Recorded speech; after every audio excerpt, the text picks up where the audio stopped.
तो मैं बात कर रहा था कि अपन को क्या करना है कि भाई आर का वैल्यू एटमॉस्फेयर लीटर में 0.0821 है, आर का वैल्यू जूल्स में ये है और आर का वैल्यू कैलोरीज में ये है। एमकेएस यूनिट की बात करोगे तो joules is the MKS unit. वो एनर्जी, क्योंकि ये जूल्स या कैलोरीज जो होते हैं वो एनर्जीज होते हैं। तो एमकेएस यूनिट अगर कैलोरीज और जूल्स में कैलकुलेट करेंगे तो अपन कहेंगे भाई एमकेएस यूनिट हमेशा एसआई यूनिट होते हैं, या एसआई यूनिट को अपन ने एमकेएस यूनिट अज्यूम करते हैं। तो अपन क्या करेंगे, जूल्स जो होगा that will be a SI unit as well as MKS unit.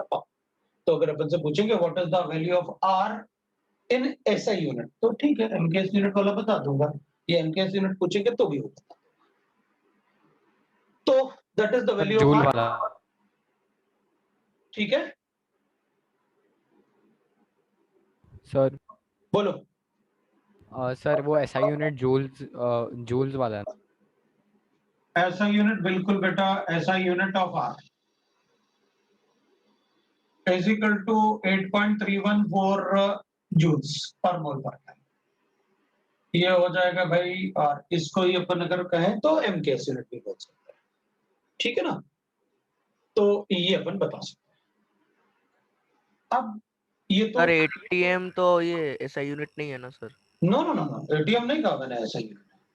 अपन ने कहा ही नहीं ऐसा यूनिट है, अपन ने तो जूल्स को कहा ऐसा यूनिट, राइट।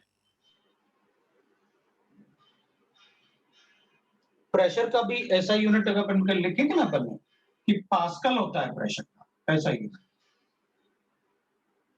ठीक है ना, एंड एमकेएस यूनिट। चलो अब वापस आते हैं, अपन ने थोड़ा सा कांस्टेंट की बात कर ली कि भाई इस कांस्टेंट से अपन क्या क्या लिख सकते हैं। अपन को पता है अगर ये प्रेशर है, वॉल्यूम है, ये नंबर ऑफ मोल्स है, तो इसको वेट इन ग्राम लिख लो, मॉलिक्यूलर वेट से डिवाइड कर लो, multiply by R into T. तो ये हम क्यों पढ़े, तो अपन कहेंगे देखो आपने नंबर ऑफ मोल्स के कैलकुलेट करने के कितने सारे तरीके बताए मुझे। अभी आपने मुझे एक और तरीका बताया फॉर गैसेस, कि अगर किसी गैस का प्रेशर गिवन हो, वॉल्यूम गिवन है और टेम्परेचर गिवन है, तो मैं उसके नंबर ऑफ मोल्स कैलकुलेट कर सकता हूं। दैट्स व्हाई आपने ये बताया। अगर आप गैसेस का प्रेशर, वॉल्यूम और टेम्परेचर गिवन है तो भी अपन उसका नंबर ऑफ मोल्स कैलकुलेट कर सकते हैं। That's why we are studying this. अब अपन कहेंगे ठीक है सर, मुझे समझ में आ गया कि आप भाई इसको क्या कर सकते हो, आपने कैसे बनाया ये, और नंबर ऑफ मोल्स कैलकुलेट करना है। मे भी पॉसिबल अपन से पूछ ले कि भाई मोलर वॉल्यूम, तो मोलर वॉल्यूम का मतलब है कि मोलर का मतलब होता है 1 मोल। तो 1 मोल अगर इसमें सब्स्टिट्यूट करेंगे तो वॉल्यूम बताओ कितना होगा, आरटी अपॉन पी हो जाएगा। और आपने कहा ना मोलर वॉल्यूम बताओ, मोलर वॉल्यूम का मतलब हो गया 1 मोल का वॉल्यूम। तो जैसे अपन से कहा गया calculate molar volume, molar volume of gas. अब मोलर वॉल्यूम का मतलब होता है, आंसर पर लिखेंगे तो मोलर वॉल्यूम मीन्स राइट ना, that is volume of 1 mole of gas, that is called molar volume. Therefore value of n is 1. तो अपन लिखेंगे then, अगर अपन PV is equal to nRT लिखेंगे तो R की जगह अपन लिखेंगे PV is equal to 1 RT। तो वॉल्यूम कैलकुलेट करना है तो RT अपन P लिख दूंगा, हो गया मोलर वॉल्यूम। ये मोलर वॉल्यूम का एक्सप्रेशन हो जाएगा, ऐसे अपन बता देंगे। तो छोटे छोटे क्वेश्चन अपन से इस टाइप से पूछेंगे, थोड़ा सा न्यूमेरिकल पूछेंगे अपन से। अब मैं इसको हटा रहा हूं और अपन देखते हैं कि न्यूमेरिकल कैसे अपन से पूछेंगे इससे, और अपन कैसे बताएंगे। न्यूमेरिकल में अपन को एग्जांपल ऐसे बताएंगे, वो सपोज अपन को गिवन है। पहले तो मैं यूनिट्स की बात कर लेता हूं, यूनिट्स एंड आइडियल गैस, ताकि अब अगर यूनिट में गड़बड़ नहीं करोगे तो फिर एक भी क्वेश्चन नहीं पूछोगे मुझसे। यूनिट में गड़बड़ करोगे तो मुझसे जरूर पूछो। भाई प्रेशर है, वॉल्यूम है, नंबर ऑफ मोल्स है, आर है और टी है। एमकेएस यूनिट की बात करूंगा ना, तो इसको यूज करना पड़ेगा पास्कल में, इसको यूज करना पड़ेगा मीटर क्यूब में, इसका कोई यूनिट तो होता नहीं है। और ये अगर ये पास्कल में एमकेएस यूनिट की बात कर रहे हो तो मैं इसको जूल्स में यूज करूंगा, और ये तो हमेशा केल्विन में होता है, ये आर का वैल्यू होगा। मतलब अगर मुझे प्रेशर वॉल्यूम गिवन है और टेम्परेचर पूछा है तो प्रेशर पास्कल में होगा, ये मीटर क्यूब में, तो ये यूज करके टी कैलकुलेट कर लूंगा केल्विन में। अगर वॉल्यूम गिवन है, टेम्परेचर गिवन है, तो मैं ये यूज करके प्रेशर कैलकुलेट करूंगा। अगर आपने इसको मीटर क्यूब में यूज किया तो मेरे पास प्रेशर किस में आएगा, पास्कल में। अब होता क्या है कि भाई देख 99% केस में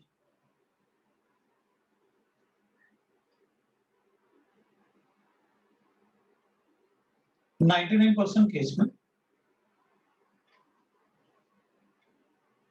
हम प्रेशर को यूज करेंगे एटमॉस्फेयर में और वॉल्यूम को यूज करेंगे लीटर्स में। मतलब पूरा केमिस्ट्री में ऑलमोस्ट सभी जगह अपन कैलकुलेशन ऐसे ही करते हैं। नंबर ऑफ मोल्स का तो कोई यूनिट होता नहीं है, number of moles is the ratio. तो आर का वैल्यू में 1/12 होगा और टेम्परेचर तो केल्विन में ही, क्योंकि जब आप प्रेशर को एटमॉस्फेयर में लोगे और वॉल्यूम को लीटर्स में, तो आर का वैल्यू एटमॉस्फेयर लीटर में आएगा, 1/12 होता है। लेकिन जब आपने एमकेएस यूनिट की बात की तो मैंने जूल्स में ली, जूल्स इज एमकेएस, और एमकेएस का मतलब है अपन को पता है, राइट ना, मीटर, किलोग्राम और सेकेंड्स। 99% केसेस में अपन को ये पार्ट यूज करना है।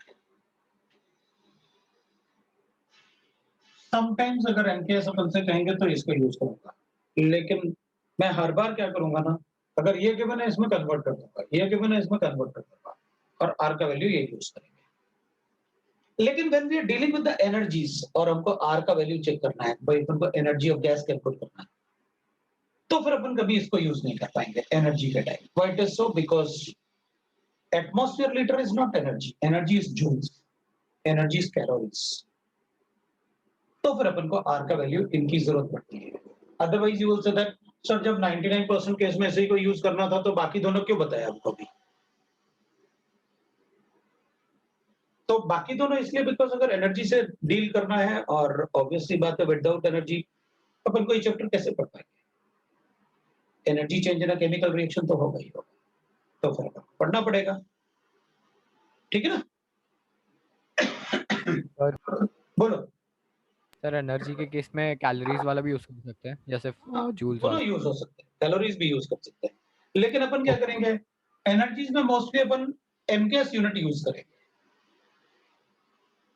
मैं okay sir. PV equal to NRT के अलावा बाकी सारे के सारे कैलकुलेशन पूरे केमिस्ट्री में सिर्फ पीवी इक्वल टू एनआरटी को छोड़ के मैं ऑलमोस्ट सारे के सारे कैलकुलेशन आपको एमकेएस में बताऊंगा। कैलकुलेशन एमकेएस में करो, क्योंकि वो इजी होता है ना वैल्यूज यूज करना। पीवी इक्वल टू एनआरटी में मैं हमेशा तुमसे कहूंगा एटमॉस्फेयर, लीटर और केल्विन यूज करो।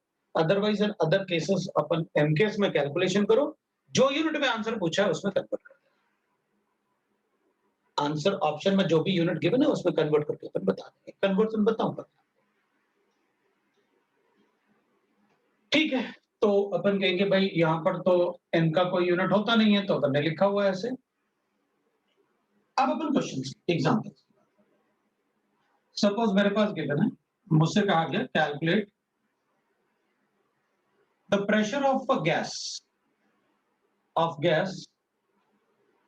pressure of 2 moles of a gas present in 5 liter vessel at 27 degrees centigrade.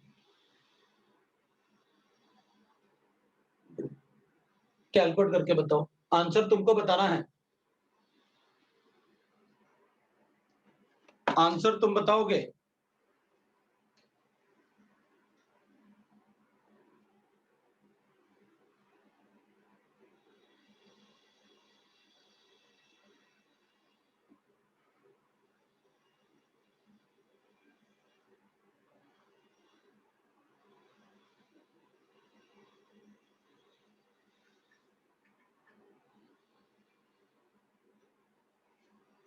Sir 10 atmosphere. भाई 10 एटमॉस्फेयर आ Yes, गया, sir. देखो 10 atmosphere. कितना आ रहा है? हाँ सर 10 atmosphere ही आ रहा है. ठीक है, PV इक्वल टू एनआरटी आ रहा है अपने पास। प्रेशर आपने कैलकुलेट करने के लिए कहा, ये 5 गिवन है, ये 2 गिवन है, ये 1/12 गिवन है और ये 300 गिवन।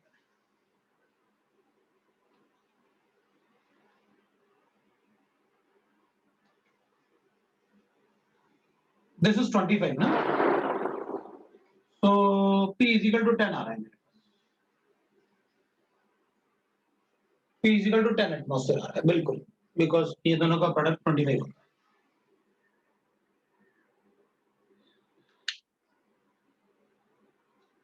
आ गया था? दूसरा क्वेश्चन लिखें? चलो लिखते हैं।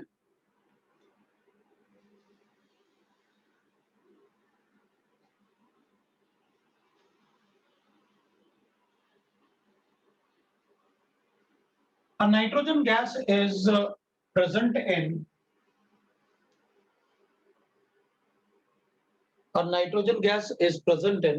a vessel of 2 liters. A nitrogen gas is present in a vessel of 2 liters.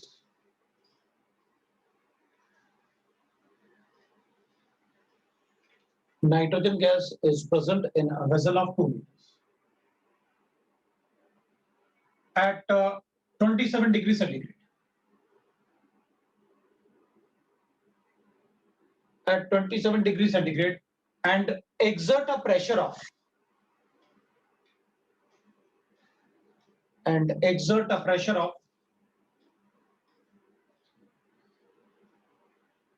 500 mm of mercury.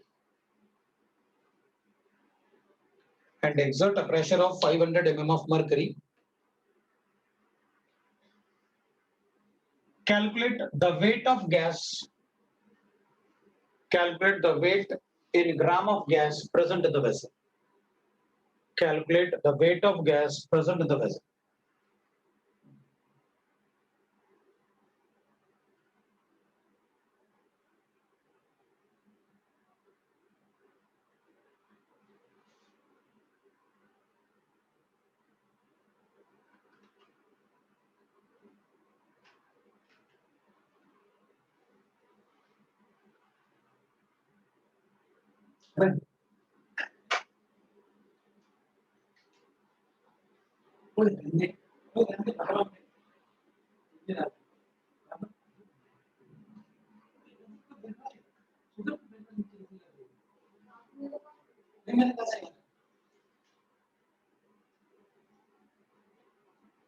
हो गया?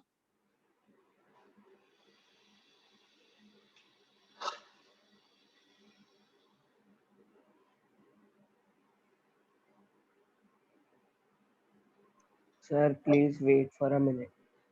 भाई प्रेशर तो अपन को ऐसे कैलकुलेट करना पड़ेगा एटमॉस्फेयर में। वॉल्यूम अपन को 2 लीटर्स गिवन है।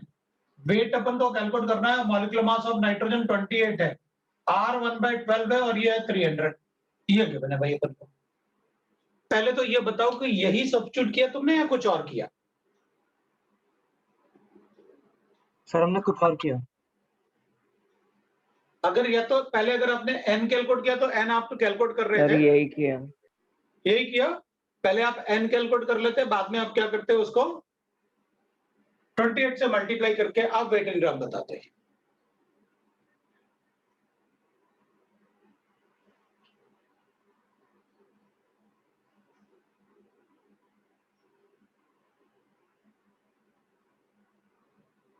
तो कितना ग्राम आया? सर आंसर आया 532 ग्राम। 530? सर 532। 532 यार, कुछ गड़बड़ नहीं लग रहा है। मैं कैलकुलेट करूं, ये तो 25 है,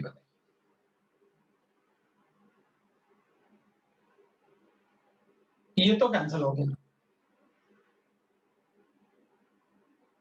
ये 2 टाइम्स है तो ये गया,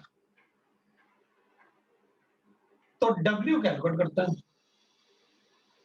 सर 1.47 कुछ है। 28 into 2 divided by 76, 1.47 इसमें एक और 2 है, ये वाला 2, ये आ रहा है मेरे पास 28/19। हाँ सर 28/19 अपना आंसर आ रहा है, और 28/19 मीन्स 1.9 ना, 090, तो 5 के आसपास आ रहा है, 5 से थोड़ा यस सा सर कम। 1.47। हाँ मतलब 5 के आसपास आ रहा है, 5 से थोड़ा सा कम आ रहा है। लो भाई ये आ गया अपना आंसर। अब बताओ किसी को डाउट है? चल ठीक है। Sir number of moles calculate करके फिर किया तो चलेगा क्या? चलेगा ना, अपन को तो डायरेक्टली फॉर्मूला था इसलिए अपन ने पहले आपने ये कैलकुलेट कर लिया, फिर आपने ऐसे कर दिया होता, n equal to W/m, moles आ गया, इससे मल्टीप्लाई कर दिया, अपन ने पहले ही सब्स्टिट्यूट कर लिया था, बस कोई प्रॉब्लम नहीं। सबको समझ में आया? तो चलो भाई दूसरा क्वेश्चन करते हैं फिर। लिखो दूसरा क्वेश्चन लिखो।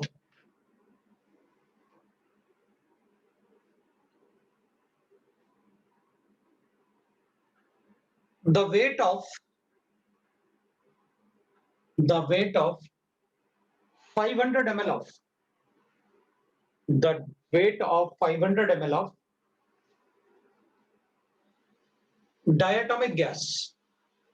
The weight of 500 ml of diatomic gas.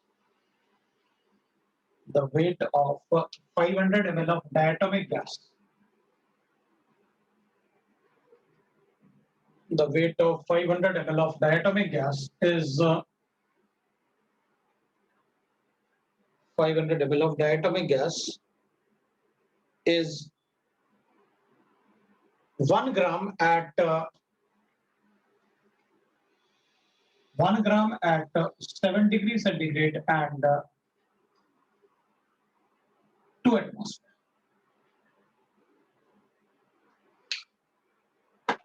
Calculate the atomic mass of gas. Calculate the atomic mass of gas. Calculate the atomic mass of gas. Question repeat कीजिए ना। ये लिखा अपन लिखा the weight of 500 ml of gas, diatomic gas, is 1.1 gram at 7 degrees centigrade and 2 atmosphere. Calculate the atomic mass of the gas.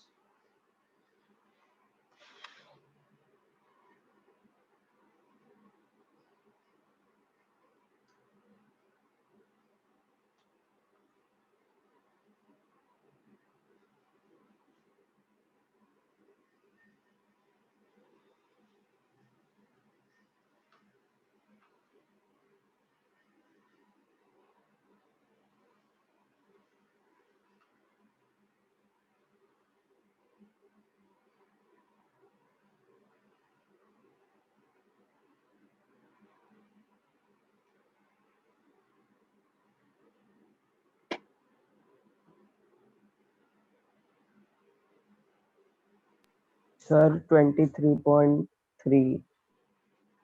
Yes, sir. बोलो 23.3।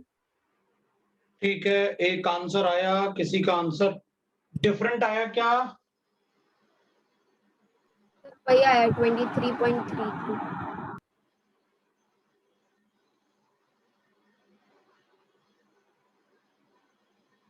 हाँ sir वही आया। सबका आ गया भाई, मेरा भी आंसर आ रहा है। मैंने क्या पूछा था क्वेश्चन में, मैं तो भूल गया।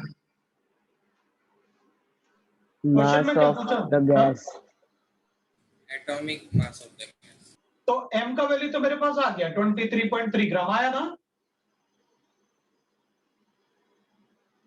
Yes, अब एक बात बताओ, मैंने क्या उसमें डायटोमिक गैस का ऐसे लिखा है मैंने कि वो डायटोमिक गैस है,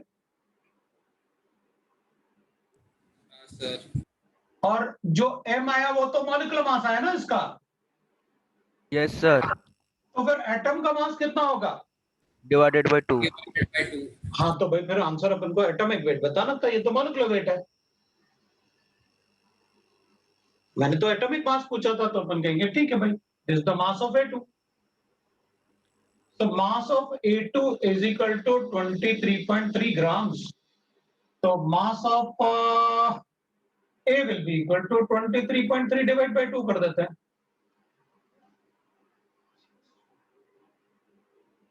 कर दूं? ये लो भाई, अब बताओ किसी को डाउट है तो। और सर आप एक बार इसका कैलकुलेशन दिखा सकते हो क्या? इसका सर हाँ, ये क्यों क्वेश्चन नहीं कर सकते अपन, देखो ना अपने पास आपने प्रेशर दिया था कितना, 2 atmosphere, वॉल्यूम कितना दिया था 500 ml, तो फिर मुझे इसको तो लीटर्स में लेना होता है।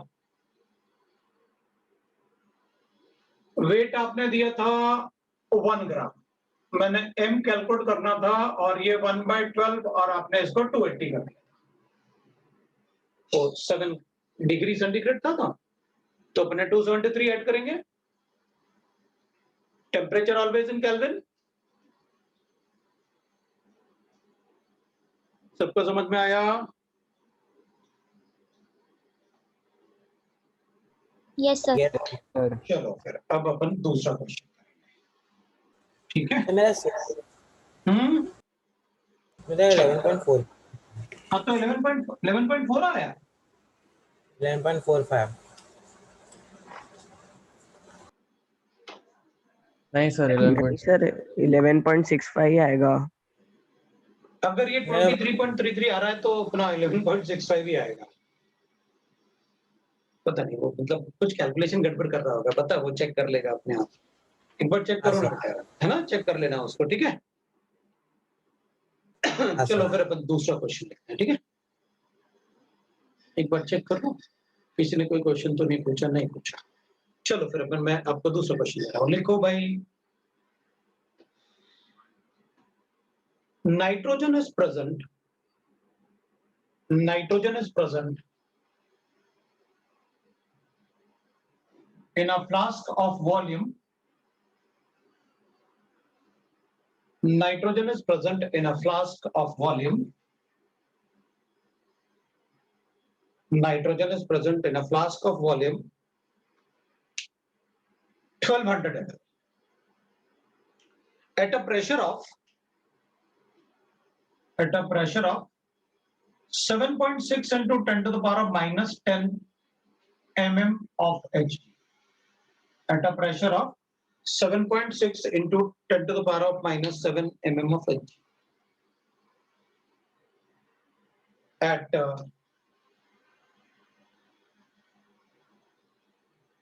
0 degree centigrade. At 0 degree centigrade.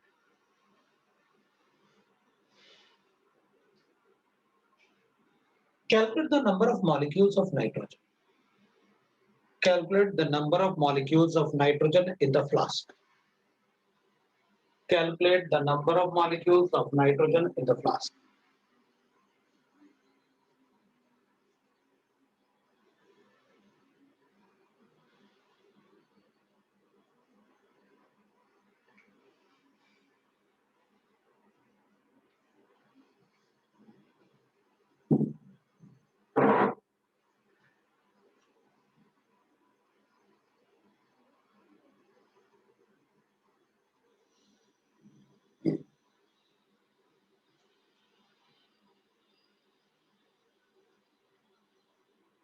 Sir वो लास्ट स्टेटमेंट क्या था? Calculate the Number of molecules of nitrogen in the flask.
Sir, 3.17 into 10 to the power 14 molecules.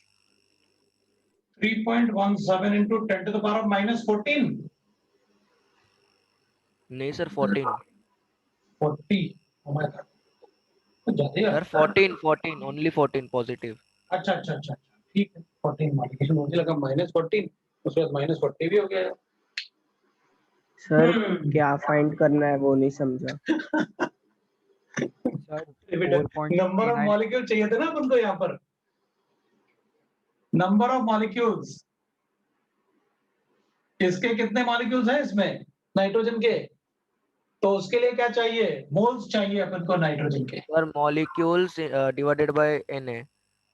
वो वाला फॉर्मूला। नहीं नहीं, नंबर ऑफ मॉलिक्यूल्स है ना अपने पास, मॉलिक्यूल्स चाहिए अपन को।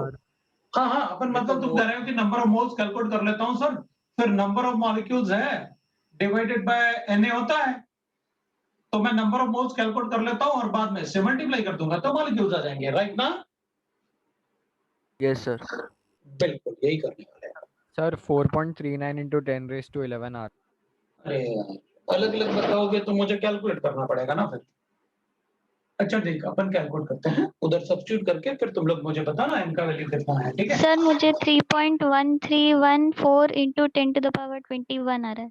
अरे यार, वो 3.14 ऐसे बोला उसने, तो मुझे लगा बोलने वाली है 14, मेरा काम हो जाता। सर मुझे 3.17 into 10 to the power 10 आ रहा है। अरे, चलो ठीक है, 3.66। अब अपन रुक जाते हैं बेटा, हैं? मुझे एक बार सब्स्टिट्यूट करने दो, तो पहले अपना सब्स्टिट्यूशन चेक करना कि वो सही है कि नहीं किया तुमने, ठीक है ना? चलो अपन देखते हैं। अच्छा, प्रेशर 7.6 into 10 की पावर -10 डिवाइड बाय 760 किया एटमॉस्फेयर में Yes, कन्वर्ट sir. करने के लिए। Yes, sir. चलो भाई किया। Yes, sir. 1200 को 1000 से डिवाइड किया, Yes sir. Yes, वो sir. भी किया, और n into 1/12 किया, और उसके बाद टेम्परेचर आपने 270 Yes, किया। sir. सर 14 ही आ रहा था, 10 to the power 14 ही आया है। अच्छा यही आया, यस सर। तो फिर मुझे लगता है बेटा यही वाला अपने पास ज्यादा अच्छा आंसर आने वाला है। अपन इसको ना 70 इसको हटाते हैं, The और 10 to the power -8 आ रहा है बस। चलेगा चलेगा। अपन इसको क्या करते हैं ना, ये -10 था, 2 0 और -12, हाँ -8 कैसे आ जाएगा, -12 आएगा ना, भाई इस जीरो को भी नीचे लेके आऊंगा तो 2 0 ऊपर लेके गया ना, और 76 कैंसिल करने वाला हूँ। तूने क्या किया, -8 कर दिया। मुझे लगता है बस मजे कर रहे हो आराम से। Sir LHS 1.2 into 10 raised to -12 आएगा। देख भाई मेरे पास नंबर ऑफ मोल्स ही आ रहा है। सर मुझे 3.01 into 10 to the power 14 आ रहा है। हाँ मतलब अगर थोड़ा बहुत इधर उधर होगा तो चलेगा ना, कोई प्रॉब्लम नहीं है अपन को, है ना? तो अपन इसको कर लेते हैं अपन 12 12 144, तो 144 डिवाइडेड बाय कर देता हूं 273, ठीक है भाई, डिवाइड बाय 273, तो कितना आएगा 273 से डिवाइड करेंगे तो मेरे पास ये वाला पार्ट जो है ना, ये तो मैं 10 की पावर -30, अब मैं इसको ऐसे कर दूं, नहीं तो पर गड़बड़ ना करो, मैं उसको अब इधर लिख रहा हूं है। तो मेरे पास आ रहा है 10 की पावर -13 इंटू 0.5, मतलब ये जो मैंने सर्किल किया ना, वो आ रहा है मेरे पास 0.527 इजिकल टू n आ रहा है मेरे पास। तो मैं इसको क्या करता हूं, 5.27 इंटू 10 की पावर -14 कर, इसको एक और नीचे लेके आया ना, तो 5.27 इंटू 10 की पावर -14 n आया। ये आ रहा है मेरे पास नंबर ऑफ मोल्स, देखो भाई आ रहा है सर इतना? 10 पावर। क्या हुआ? कुछ नहीं सर। सब ठीक है ना?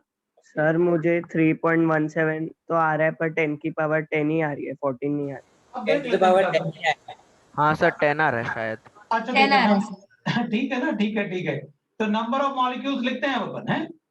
तो नंबर ऑफ मॉलिक्यूल्स मतलब n इंटू Na करोगे आप, तो n इंटू Na के लिए मुझे 5.27 इंटू 10 की पावर -14, और Na अपने पास गिवन है कितना, 6.023 इंटू 10 की पावर। तो देख पहले तो मैं इन दोनों का प्रोडक्ट ले लेता हूं, वो 3.17 है जो तुम लोग बता रहे, इन दोनों का प्रोडक्ट, राइट? सर उन दोनों का प्रोडक्ट 31.7 होगा। ये आ रहा है मेरे पास। अब अपन क्या करते हैं, इन दोनों को कैंसिल करते हैं, जरा माइनस करो, 23 से 14 कितना माइनस होगा, 9 आएगा ना? हाँ जी सर मेरा वही आया, पर फिर एक दो लोगों ने बोला 14 आ रहा है, तो मैंने 2-3 बार चेक किया। बाकी सब बोल रहे थे इसलिए तुमने चेंज कर लिया। सर इसको हम लोग wait in gram upon molar मास करके कर सकते हैं ना, मोल्स फाइंड आउट कर। लेकिन बेटा वेट इन ग्राम क्यों करोगे, आपसे तो नंबर ऑफ मॉलिक्यूल पूछा गया। हाँ सर, तो फिर वो जो वेट आएगा फाइनल उसको एवोगाड्रो नंबर से मल्टीप्लाई कर देंगे। वेट को फिर मतलब तू करना क्या चाहता, देखना, weight in gram divided by molecular weight is equal to, ये नंबर ऑफ मोल्स है, is equal to number of molecules है डिवाइडेड बाय Na है। अब तो एक बात बता मुझे, तुझे मतलब ये नंबर ऑफ मोल्स आ गए, जब नंबर ऑफ मोल्स आ गए और मॉलिक्यूल पूछा है, तो मैं ये वेट इन ग्राम को क्यों बीच में लाऊं, इसको मल्टीप्लाई करो ना सीधा। Okay sir. पक्का? किसी को डाउट नहीं? सर अब भाई पहले किसको, फॉर्मूला से करेंगे तो आंसर आएगा नहीं ना। किस फॉर्मूले से? सर इस वाले वेट इन ग्राम, इससे? नहीं सर वेट इन, नहीं sir, moles equal to weight in gram upon molar mass से करेंगे तो आंसर नहीं आएगा ना। नहीं वो कैसे आएगा, वेट है कहाँ? हाँ सर वही वेट गिवन नहीं है ना, तो आंसर नहीं हाँ, आएगा वैसे। अपने पास वेट था ही नहीं ना, अपने पास तो data PV equal to NRT वाला था, उससे कैलकुलेट करना था वैसे तुमको। सर सेकंड फॉर्मूला यूज करना पड़ेगा। हाँ, अब मेरे ख्याल से सबको समझ में आ गया, किसी को डाउट नहीं आया ना, सबको समझ में?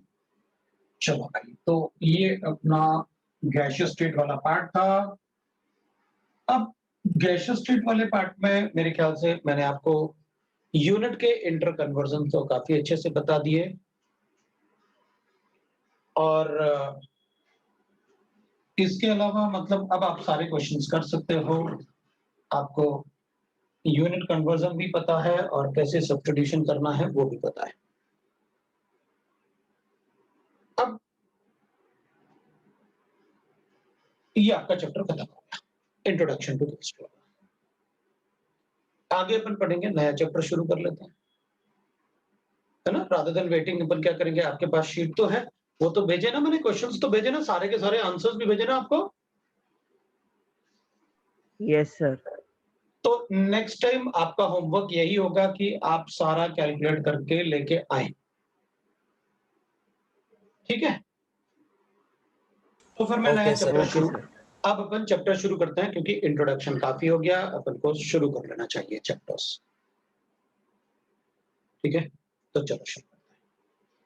अब जो चैप्टर अपन को शुरू करना है, क्योंकि अब तक तो अपन सिर्फ इंट्रोडक्शन पढ़ रहे थे, अपन केमिस्ट्री शुरू नहीं किया था, अपन सिर्फ इंट्रोडक्शन की बात कर रहे थे। चैप्टर तो अपन अभी शुरू करेंगे। जो चैप्टर अपन को शुरू करना है दैट इज एटॉमिक स्ट्रक्चर।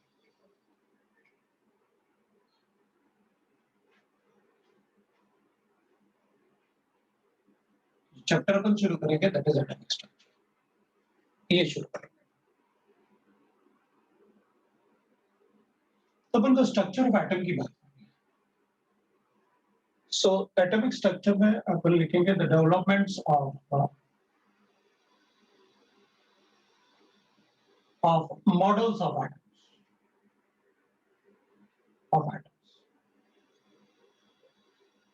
और डिफरेंट मॉडल ऑफ एटम्स को अपने इनको डिस्कस करना है और उसके बेसिस पर उनको क्वेश्चन सॉल्व करना है।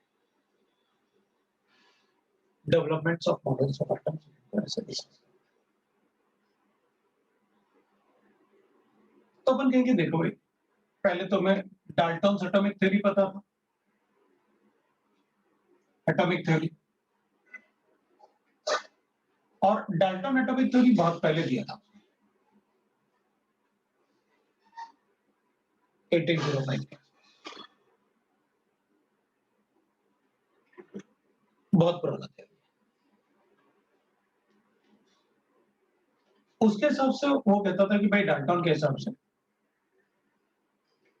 Atom is smallest individual particle, smallest indivisible particle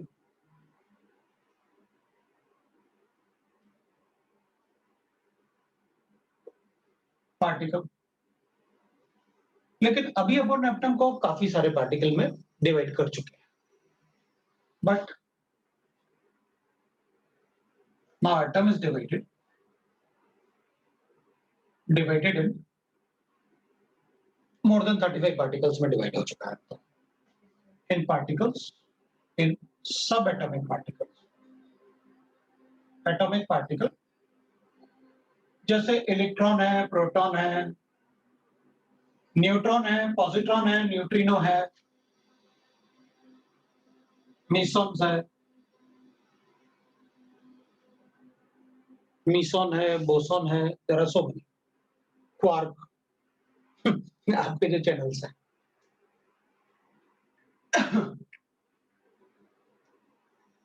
फिर उसने अपन को बताया देखो भाई, an element of atom has same atomic mass,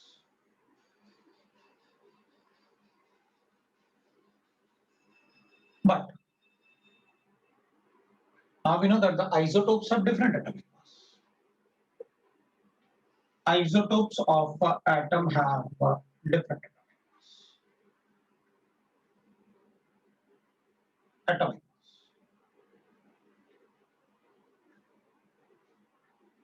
फिर उसने बताया अपन को कि भाई atom of one element cannot be converted into other atom, cannot be converted to other atom.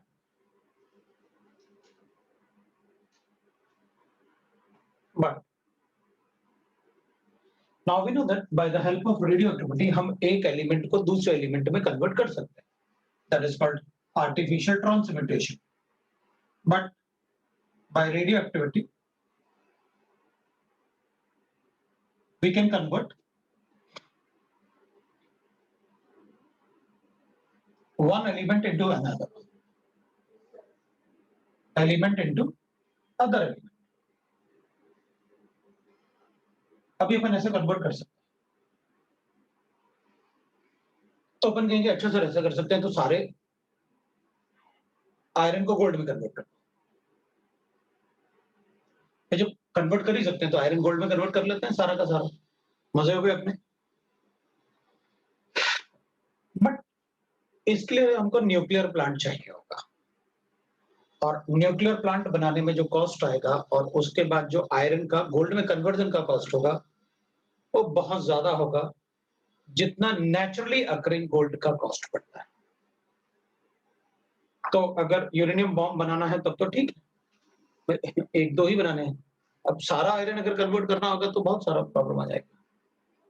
But artificial transportation से हम एक एलिमेंट से दूसरे एलिमेंट में कन्वर्ट कर सकते हैं। हाँ, उसके लिए मतलब कन्वर्जन के लिए एनर्जी भी काफी ज्यादा चाहिए, no doubt. Iron to gold में कॉस्ट इफेक्टिव नहीं होगा। अभी जो 10 ग्राम 50,000 का आता है वो 10 ग्राम 3 लाख का हो जाएगा, तो फायदा क्या बना, है ना? तो इसलिए अपन उसको नहीं करेंगे। Fourth we can write that according to Dalton, atoms combine in simple ratio, a ratio to form molecule.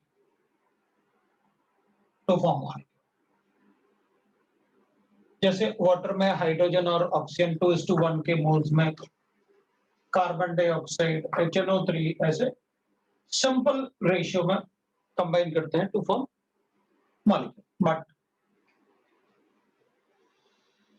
In polymers and carbohydrates मतलब बायोमॉलिक्यूल्स, एटम तो बहुत सारे कंबाइन करते हैं, दे फॉर्म पॉलीमर्स, राइट ना? Large number of molecules combine, so large number of atoms combine to form molecule. Even अपन देखेंगे तो जैसे अपन शुगर का फॉर्मूला लिखेंगे तो शुगर इज लाइक दिस ना, the sucrose C12H22O11, that is the sucrose. अब ये सिंपल रेशियो तो नहीं है, फ्रैक्शन भी है और बहुत सारे एटम्स हैं, तो वो सिंपल तो नहीं हो सकता। That is not a simple ratio, ठीक है?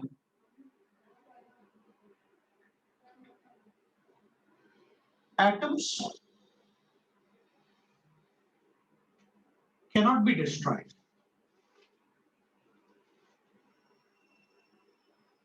Atoms cannot be destroyed, neither they can be created. हम ना तो एटम को क्रिएट कर सकते हैं ना उन्हें डिस्ट्रॉय कर सकते हैं।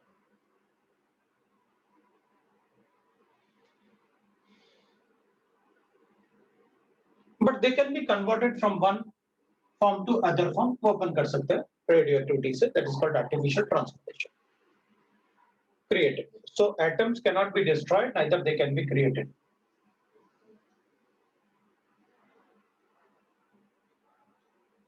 ये अभी भी ट्रू, हम एटम को ना तो क्रिएट कर सकते हैं ना डिस्ट्रॉय कर सकते हैं। That is about some points of Dalton's theory. अगर अपन को लिखने के बोला जाए स्कूल में तो अपन लिख सकते हैं, कोई प्रॉब्लम नहीं।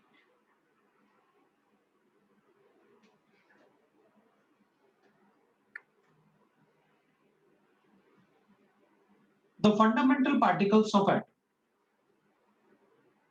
the fundamental subatomic particles of atom. Now this is not an atomic Dalton's atomic theory, we are just writing that कि भाई सभी atoms में कौन-कौन से particles होते हैं। So the subatomic particles of atom, the fundamental subatomic particle of atom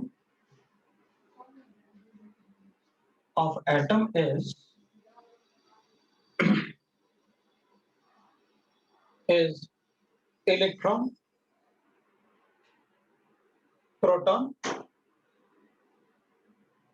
and neutron,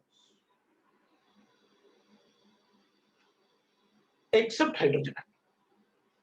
All atoms have fundamental particles except hydrogen atom.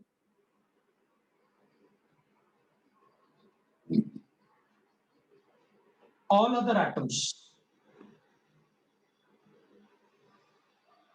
have electron, proton and neutrons.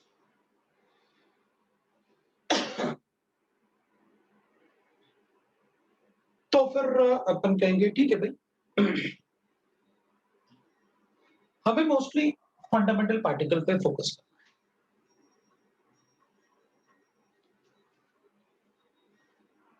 तो अगर हमको फंडामेंटल पार्टिकल्स पे focus करना है तो we can write like this भाई, fundamental particles पे focus करेंगे तो हमें इनका डिस्कवरी पढ़ना है, इनके बारे में थोड़ा इंफॉर्मेशन चाहिए।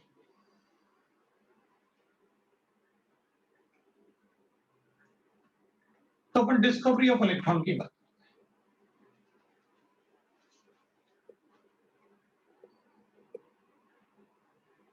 थोड़ा थोड़ा अपन सबने पढ़ा हुआ है पहले से, what is the discovery of electron, proton and neutrons. 9th class में भी होता है, 10th क्लास में भी होता है, राइट, द डिस्कवरीज वगैरह तो थोड़ा थोड़ा अपन ने पढ़ा हुआ है। Electron is discovered by J Thomson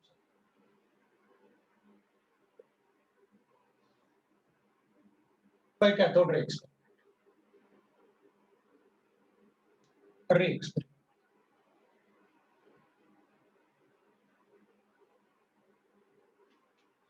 So let us check the cathode ray experiment. What is there in the cathode ray experiment? वो check करते हैं अपन। So what he has done, cathode ray experiment पे, he has taken a glass tube.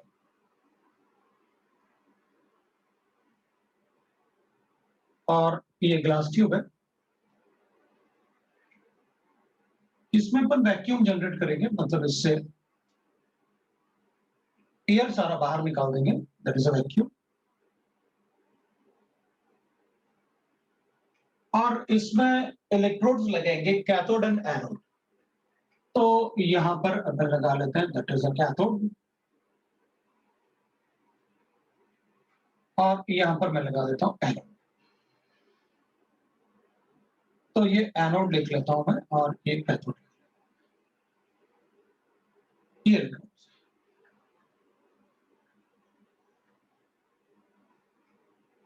तो भाई ठीक है, अपन ने यहाँ पर वोल्टेज अप्लाई किया, और वोल्टेज अप्लाई करेंगे तो वी नो दैट ये पॉजिटिव एंड है और ये नेगेटिव एंड है। नेगेटिव एंड है, दैट्स व्हाई आपने कैथोड लिखा, उधर पॉजिटिव एंड है तो आपने एनोड लिखा। अपन वैक्यूम जनरेट करेंगे और यहाँ पर वोल्टेज अप्लाई करेंगे अराउंड 10,000 वोल्ट। इतना वोल्टेज अप्लाई करेंगे।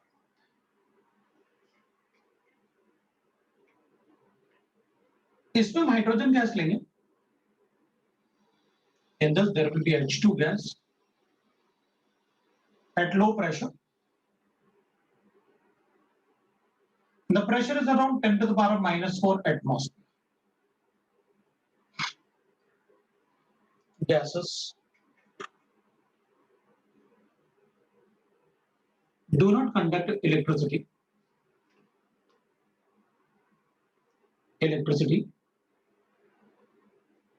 At 1 atmosphere, but conduct at low pressure. Low pressure 10 की पावर -4 एटमॉस्फेयर के आसपास अगर है तो वो लो प्रेशर पे कंडक्ट करेंगे। इसलिए हमने हाइड्रोजन गैस को लो प्रेशर पर रखा हुआ है। इसमें there is a hydrogen gas.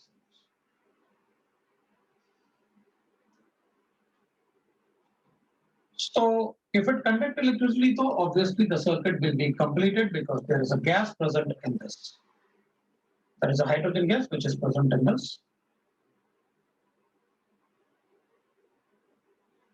Hydrogen gas present. When the electricity is passed,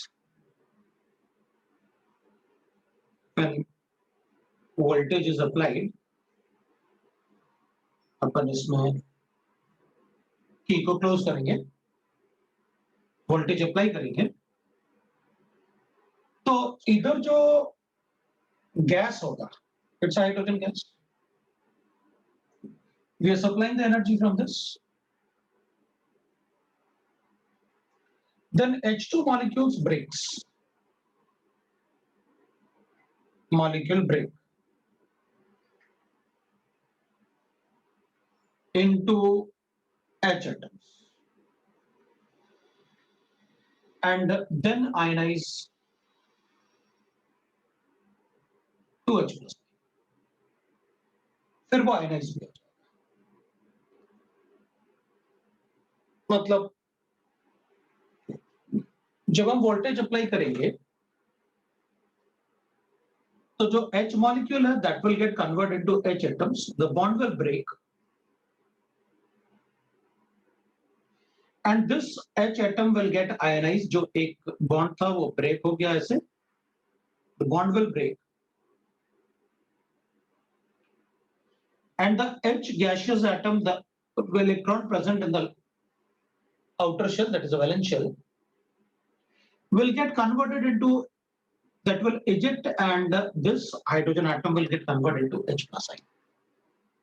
वो H plus ion में कन्वर्ट हो जाएगा। मतलब पहले अपन ने यहाँ पर क्या लिखा, जब वोल्टेज अप्लाई किया तो ये हाइड्रोजन जो है वो हाइड्रोजन एटम में कन्वर्ट हो गया और जो हाइड्रोजन एटम था वो फिर हाइड्रोजन एटम जो है वो हाइड्रोजन एटम आयनाइज होके ऐसे इलेक्ट्रॉन में convert. That is how we can write. इसके अंदर नहीं लिखना, मैंने वहां से थोड़ा यहाँ लिख के बता दिया आपको। अब ये कह रहे हैं कि सर बट व्हाई, मतलब ऐसे ब्रेक क्यों हुआ? ऑब्वियस सी बात है कि ये दोनों आपस में शेयरिंग ऑफ इलेक्ट्रॉन करके बॉन्ड बना रहे थे, इनका आपस में बॉन्डिंग था ऐसे। अगर आप एनर्जी दोगे तो बताओ बॉन्ड ब्रेक होगा या नहीं होगा? तो एनर्जी देने से बॉन्ड ब्रेक होगा, क्योंकि जब दो एटम आपस में, ये हाइड्रोजन एटम थे, ये हाइड्रोजन एटम थे, तो वो बॉन्ड क्यों बनाएंगे भाई? तो अपन कहेंगे सर वो इनके पास एक एक इलेक्ट्रॉन था ना, अगर वैलेंस शेल में दो इलेक्ट्रॉन आ जाए तो स्टेबल होता है वो कॉन्फ़िगरेशन। तो दोनों ने अपना एक एक इलेक्ट्रॉन शेयर करके बॉन्ड बनाया था, तो ये एक्सोथर्मिक रिएक्शन, एनर्जी लिबरेट हुआ था। तो जब H2 मॉलिक्यूल फॉर्म होता है तो 436 किलो जूल्स एनर्जी लिबरेट होता है। तो अगर मैं इतना ही एनर्जी इनको दे दूं तो कहेंगे बॉन्ड ब्रेक हो जाएगा। इतना एनर्जी दे दो तो बॉन्ड ब्रेक भी हो जाएगा। तो अपन ने तो 10,000 वोल्ट दे रखा है, बहुत ज्यादा एनर्जी है और अपन उसको कन्वर्ट कर सकते हैं, तो इसलिए वो ब्रेक हो गया। और जैसे किसी के अपन एनर्जी देंगे वो अनस्टेबल हो जाएगा और अनस्टेबल होगा तो उसके बॉन्ड ब्रेक भी हो जाएगा।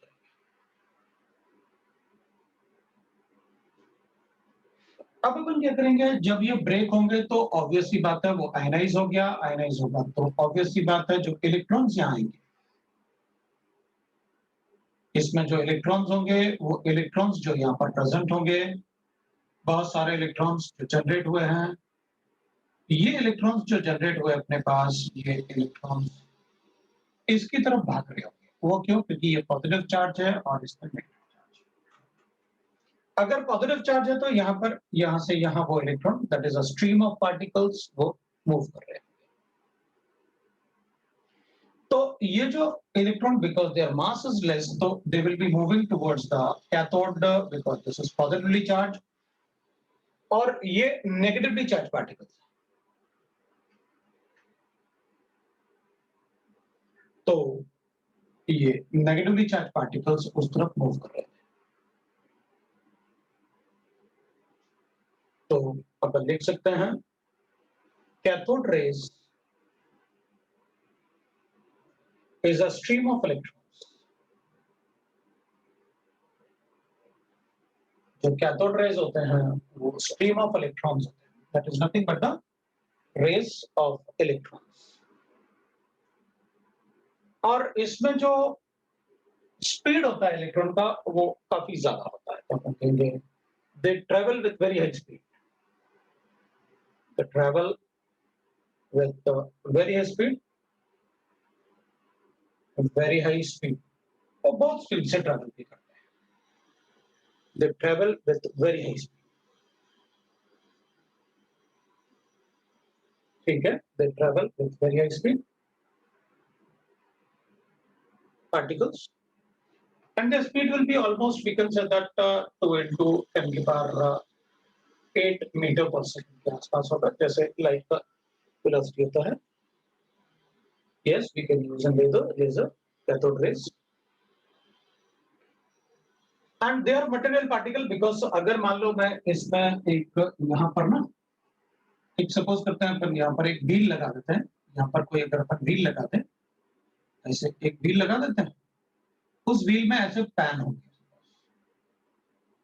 ऐसे एक व्हील लगाया मैंने, तो वो इलेक्ट्रॉन जो यहाँ पर प्रेजेंट होंगे, तो जो इलेक्ट्रॉन इस व्हील को स्ट्राइक करेगा ना, वो इस व्हील को रोटेट भी कर देगा ऐसे। तो उस व्हील के रोटेशन से मुझे पता चल जाएगा कि इलेक्ट्रॉन का डायरेक्शन क्या है, रोटेशन ऑफ व्हील्स से, क्योंकि वो व्हील्स के ऐसे उसके टीथ होंगे व्हील्स के, तो जैसे ऐसे टीथ है तो इलेक्ट्रॉन जाके टकराया वो ऐसे रोटेट कर रहा होगा। अगर इधर को रोटेट करेगा तो अपन को पता है ना वे उधर से टकरा रहा होगा, जैसे विंड में होता है। तो अपन कहेंगे दे राइट ना, they are material particle because they can rotate the wheel present in their path, because if light मतलब हल्का जो होगा, light wheel is placed in the path, in their path, is placed in their path,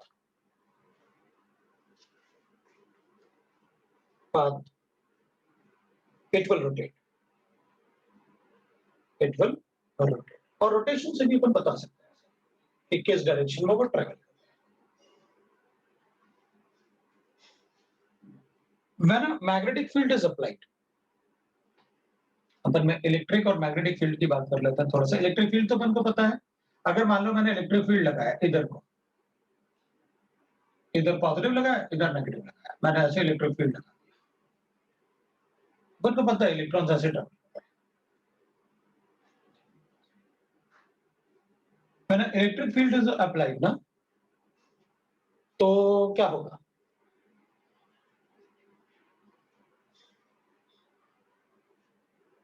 तो when an electric field is applied, तो एक जगह negative होगा एक जगह पॉजिटिव होगा, ये नेगेटिव है ये पॉजिटिव है। तो अगर इसका स्ट्रेंथ, ये जो अपन ने एक्सटर्नल फील्ड लगाया ना, अगर इसका स्ट्रेंथ इससे ज्यादा है तो फिर वो इलेक्ट्रॉन उधर भागने के बजाय इधर को भागना शुरू कर देंगे। अगर स्ट्रेंथ ज्यादा होगा तो उसका स्ट्रेंथ ज्यादा होगा तो उसी तरफ जाएंगे। तो हमें पता चला कि उन पे नेगेटिव चार्ज है, क्योंकि हमने यहाँ पर इलेक्ट्रिक फील्ड लगाया और इससे ज्यादा स्ट्रेंथ का लगाया, तो हमको पता चला कि वहां पर right. So we'll say that when a electric field is applied, on applying electric field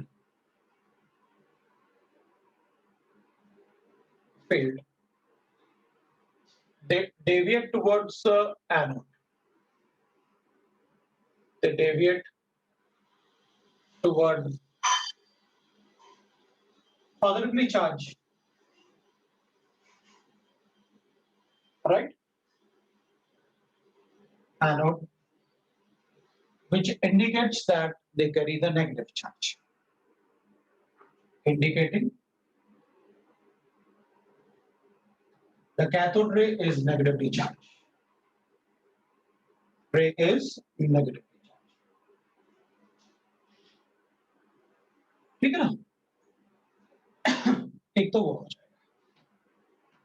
दूसरा अपन क्या करेंगे, यहाँ पर वो स्ट्राइक कर रहे हैं तो अपन यहाँ पर फोटोग्राफिक प्लेट लगाएंगे। भाई ये सपोज करते हैं अपन photographic plate, this is a photographic, और फोटोग्राफिक प्लेट जनरली अपन जिंक सल्फाइड का लगाते हैं। तो जो इलेक्ट्रॉन इससे स्ट्राइक नहीं करेंगे, तो यहाँ पर इलेक्ट्रॉन जाके यहाँ स्ट्राइक करेगा तो ग्लो जनरेट करेगा, यहाँ जाके स्ट्राइक करेगा तो ग्लो जनरेट करेगा। तो जो ये इलेक्ट्रॉन्स होते हैं ना, ये इलेक्ट्रॉन्स जाके हिट करेंगे उसको, तो वहां पर जिंक सल्फाइड फोटोग्राफिक प्लेट पे वो ग्रीन कलर का ग्लो होता है।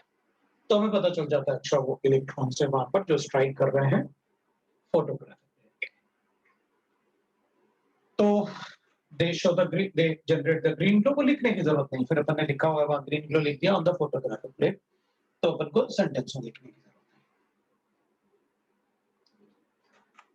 अब अपन क्या करेंगे, अपन कहेंगे ठीक है भाई, वी गॉट दैट कि मतलब इलेक्ट्रिक फील्ड में ये मतलब ऐसे अपन ने बता दिया कि थॉमसन एक्सपेरिमेंट में अपन ने चार्ज भी बता दिया, अपन ने उनका ये भी बता दिया कि they are high moving material particles, they are stream of electrons, ये सब बता दिया अपन। अब मैंने क्या किया, इसमें ना हाइड्रोजन गैस को निकाला और दूसरा गैस डाल दिया, ऑक्सीजन गैस डाल दिया। So when oxygen gas is taken in a tube, O2, oxygen gas is right now placed in, H2 gas is replaced by O2 gas. So H2 gas is replaced by O2 gas by other gas like O2. Other gas मतलब मैं कोई और भी gas ले सकता था, मैं nitrogen भी ले सकता हूं, मैं क्लोरीन भी ले सकता हूं, मैं कोई भी गैस ले सकता हूं। That is what I mean by other gas. तो अगर अपन दूसरे गैस से इसको रिप्लेस करेंगे ना, तो अपन कहेंगे उस केस में अब ऑक्सीजन गैस है तो ऑक्सीजन मॉलिक्यूल होगा, ऑक्सीजन मॉलिक्यूल होगा तो ऑक्सीजन ब्रेक होकर ऑक्सीजन एटम में कन्वर्ट होगा by using the energy। इसमें कन्वर्ट हो जाएगा ऑक्सीजन एटम, और ऑक्सीजन एटम में कन्वर्ट होगा तो इतना एनर्जी यूज कर रहे हो आप कि ऑक्सीजन एटम ऑक्सीजन आयन में कन्वर्ट हो जाएगा, इसमें कन्वर्ट हो जाएगा ऑक्सीजन आयन। तो इसका मतलब है गैस कोई भी लो, एनोड की तरफ तो इलेक्ट्रॉन ही जाएगा, क्योंकि इसमें भी इलेक्ट्रॉन आ रहा है। तो अपन गैस कोई भी ले लें, इससे हमें फर्क नहीं पड़ता, एनोड की तरफ तो इलेक्ट्रॉन नहीं जाएगा, and the cathode rays are always the stream of electrons. Cathode rays are always the stream of electrons. इसका मतलब यह हुआ कि भाई electron is the fundamental particle of all the atoms, क्योंकि मैं इसमें गैस कोई भी ले लूं, एनोड की तरफ तो इलेक्ट्रॉन नहीं जाएगा। इसका मतलब है all atom must have electrons, उनमें इलेक्ट्रॉन थे। वो भी एक प्रूफ था कि prove that all atoms will have electrons। Cathode ray experiment John Joule Thomson effect से अपन बता सकते हैं। तो ठीक है, अपन बताएंगे तो electrons are moving towards anode, no matters which gas is present in the tube, is present in the tube। ये अपन बता, ठीक है। तो ये थॉमसन मॉडल था। इसमें मोस्टली जो अपन से पूछेंगे वो एक तो ये वाला पार्ट पूछेंगे जो अपन को चाहिए, बाकी शायद कभी ये पूछ लें, मुझे नहीं लगता इसके अलावा कुछ पूछेंगे अपन से। only this point is important for us। तो फिर इतना सारा क्यों पढ़ा दिया? ऑब्वियस सी बात है, अपन को पढ़ना ही था ना डिस्कवरी, तो इसलिए मैंने आपको पढ़ा दिया। अब अपन कहेंगे ठीक है सर, इलेक्ट्रॉन के डिस्कवरी में आपने बताया, ये पॉइंट पे ध्यान देना, बाकी मैं बताऊंगा और किस पॉइंट पे ध्यान देना है। तो डिस्कवरी ऑफ प्रोटॉन की बात करते हैं फिर। तो प्रोटॉन इज डिस्कवर्ड बाय, अच्छा वेट करना है, चलो लिख लो पहले।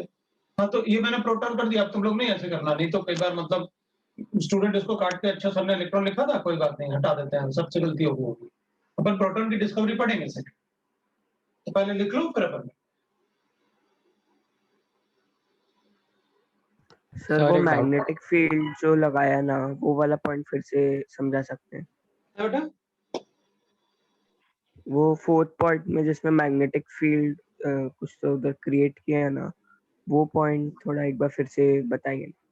कुछ नहीं, अपन ने तो इलेक्ट्रिक फील्ड लगाया बेटा, मतलब ऐसे ना देख, अरे ये सीधा जा रहा था, इधर 2 वोल्ट अप्लाइड था, इलेक्ट्रॉन ऐसे जा रहा था, 2 वोल्ट अप्लाइड था, मैंने इधर से 5 वोल्ट लगा दिया, तो इलेक्ट्रॉन ऐसे मुड़ जाएगा। समझा ना भाई? वो तो ऐसे जा रहा था ना 2 वोल्ट की तरफ, यस सर। अपन ने ज्यादा लगा दिया तो ऐसे आ गया। अच्छा, इसका मतलब इधर बेंड हुआ, इसका मतलब पॉजिटिव चार्ज की तरफ बेंड हुआ। मैंने इधर एक ऐसे, अब वो इधर ऐसे लगा दिया अपन ने ना, जिसमें इससे ज्यादा वोल्टेज अप्लाई कर दिया।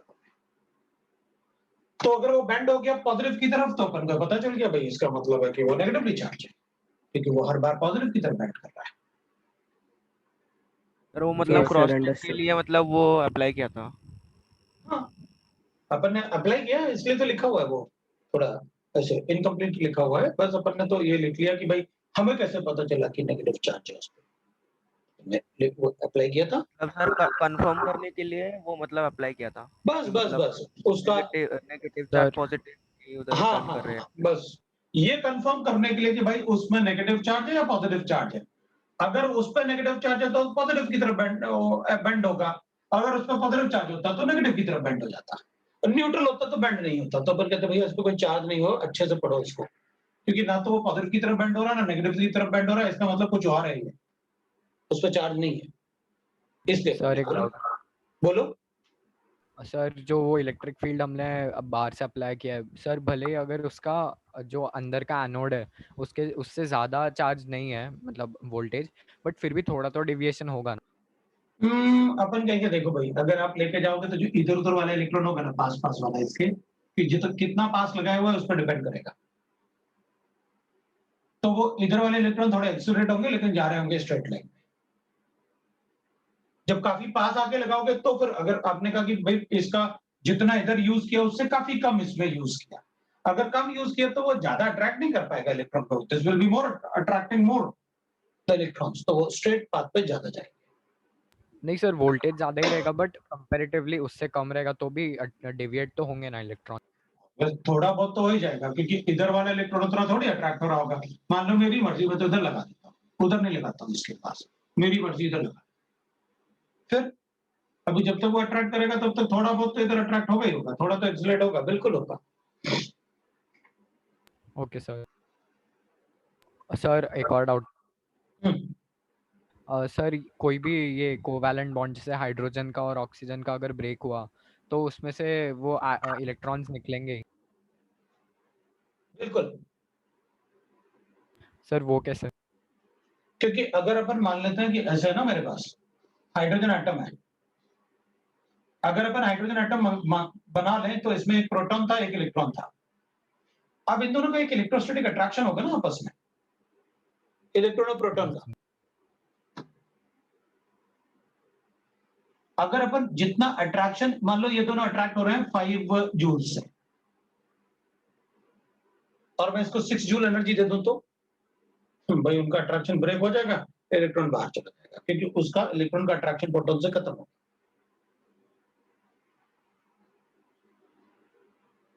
राइट भाई, इलेक्ट्रॉन यहां पर इसलिए तो है क्योंकि प्रोटॉन अट्रैक्ट करके रख रहा है, ये पॉजिटिवली चार्ज और ये नेगेटिवली चार्ज, दोनों में इलेक्ट्रोस्टैटिक अट्रैक्शन।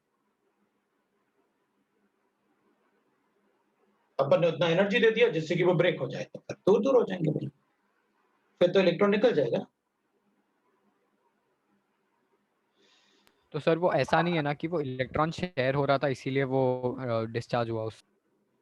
तो ये बोल रहे हैं पहले शेयर हो रहा था, आपने तो ब्रेक कर दिया ना, लेकिन उसको पहले शेयर हो रहा था, पहले शेयर हो रहा था, आपने मान लो इसको एनर्जी दिया, अब ब्रेक हो गया, अब और एनर्जी दोगे तो आयनाइज हो जाएगा। फिर पहले अपन ने ब्रेक करके इंडिविजुअल आइसोलेटेड एटम बनाया, सिंगल एटम, उसके बाद उसको और एनर्जी के, बहुत सारा एनर्जी है ना ये तो 10,000 वोल्ट, तो इसको ब्रेक करके आयनाइज कर ही देगा किसी भी एटम को लेके आओ। भाई किसी भी एटम में वैलेंस शेल वाले इलेक्ट्रॉन न्यूक्लियस से अट्रैक्टेड होंगे ना, तो अगर कोई मॉलिक्यूल ब्रेक होकर एटम में कन्वर्ट होगा तो वो एटम न्यूट्रल एटम आयनाइज जरूर होगा, जैसे इसमें भी इलेक्ट्रॉन, तो आयनाइज जरूर। Okay sir. सर सो ये एक के बाद एक होता है ना, साइमल्टेनियसली नहीं होता ना? एक के बाद एक मतलब उसका पहले एक से होगा फिर दूसरे से होगा? नहीं सर, वो H2 का इंडिविजुअल एटम्स में ब्रेक होना एंड उसका फिर आयोनाइज होना। हाँ, मतलब पहले ये वाला मतलब हो जाएगा स्टेप, उसके बाद ये वाले स्टेप होंगे ना। हाँ सर।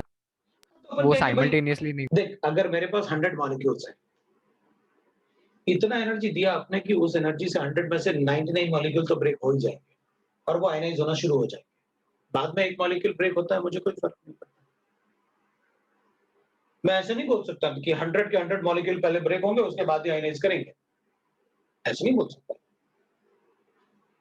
ऐसे भी हो सकता है कि मैंने इसको, अब इतना ज्यादा वोल्टेज है ना कि 100 में से 95 पहले ब्रेक हुए, 5 बाद में ब्रेक हुए और उसके पहले ही 5 और ब्रेक होने, लास्ट वाले जो 5 थे उसको ब्रेक होने के पहले आयनाइजेशन शुरू हो गया। हाँ, हो सकता है। एनर्जी बहुत ज्यादा है भाई। आपको हाइड्रोजन ब्रेक करने के लिए और फिर उसको आयनाइज करने के लिए H+ आयन में, इस टोटल प्रोसेस करने के लिए, मान लो इसको ब्रेक करने के लिए आपको चाहिए 5 जूल्स और इसको आयनाइज करने के लिए चाहिए आपको 6 जूल्स और आप टोटल एनर्जी दे रहे हो 10 जूल्स सैंपल को। बताओ मैं क्या बोलूं? मैं तो बोलूंगा ये ब्रेक होते आयनाइज कर दो भाई। मतलब मैं ये नहीं बोल सकता ना कि 100 है, पहले 100 के 100 ब्रेक करो भाई एटम में, उसके बाद ही आयनाइजेशन शुरू करना। नहीं, अपन कहेंगे हो सकता है कि वो ब्रेक होते ही आयनाइज होता जा रहा है, ब्रेक होते ही आयनाइज होता जा रहा है, क्योंकि आप एनर्जी उससे ज्यादा दे रहे हो जितना उसको ब्रेक करने के लिए और आयनाइज करने के लिए चाहिए। मतलब अच्छा, ऐसे भी नहीं सोचना कि मतलब आयनाइज होने के लिए मतलब इसको एक और चाहिए, तो टोटल एनर्जी हो गई 6 और मैं दे रहा हूं टोटल एनर्जी कितना, 10। तो अब बताओ क्या बोलूं? तो मैं कहूंगा अच्छा, मतलब अगर किसी हाइड्रोजन मॉलिक्यूल को आयन में कन्वर्ट करने के लिए टोटल चाहिए 6 और आप दे रहे हो उसको 10, वैसी बात है। फिर मैं कैसे बोल सकता हूँ कि नहीं पहले ये सारे के सारे ब्रेक होंगे फिर तभी ये होंगे? हाँ, अपन ये बोल सकते हैं कि भाई ये बॉन्ड ब्रेक किए बगैर ये आयनाइज नहीं हो सकता। ओके सर वही पूछना था। चलेगा, चलेगा। थ्योरेटिकली ऐसा पॉसिबल नहीं है, अपन कहेंगे भाई वो तो होगा। ठीक है, तो अपन ये बता सकते हैं भाई ये अपना है डिस्कवरी ऑफ इलेक्ट्रॉन। अब अपन प्रोटॉन की बात करें। Proton is discovered by, electron को प्रोटॉन में कन्वर्ट किया तो किससे बोलते हैं भाई? गोल्डस्टीन। और जैसे ये एनोड रे एक्सपेरिमेंट कर रहा था, कैथोड रे बोल रहा था, अपन इसको बोलते हैं एनोड रे experiment. Lecture is over. Sir time हो गया है। किसका?